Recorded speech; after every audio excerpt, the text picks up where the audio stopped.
gudoomiyaha xiriirka kubadda kolayga ee Jubbaland magaciisa waa Maxamed Cartan Muuse aad iyo aad aan ugu faraxsanahay wasaaradda waxa ay noo qabatay waxaan jecelnahay inaan ka sii anbaqaadno ciyaaraha cusub ee wasaaradda ay hadda noo bilaawday waxyaabo badan ay faa'iido u tahay sida caafimaadka maskaxiyan faa'iido badan ay u leedahay waxaan kamid ahaa gabdhaha soo ciyaari jiray gobolka Jubbada Hoose aan u soo ciyaari jiray naadiya nooga dhisnaa gobolka Jubbada Hoose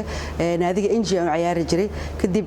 saddex naadiyaan ee warshada hilibka iyo warshada hargaha iyo Injian ahayn iyo warshada hargaha aan Injian ciyaari jiray markii gobol la aadayo tiimamka ugu fiican la soo xuli jiray marka gabdhahaas aan kamid ahaa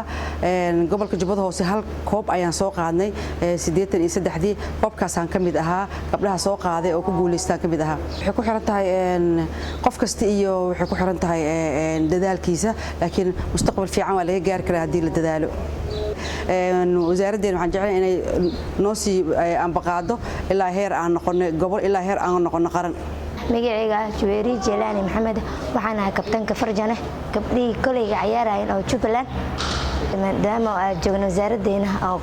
abaalmarinaysa koobka ugu mahadcelinayna magacayga waa Felis Aadan Wafaa waxaan ahay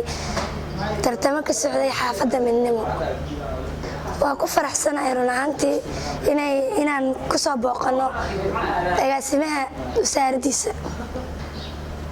xaafadda Midnimo waa ku faraxsanahay run ahaantii inay ka qayb gasho tartamaha ka socdo Kismaayo wasaaradda waxaan ka codsanaynaa inaan siiso gacan buuxdo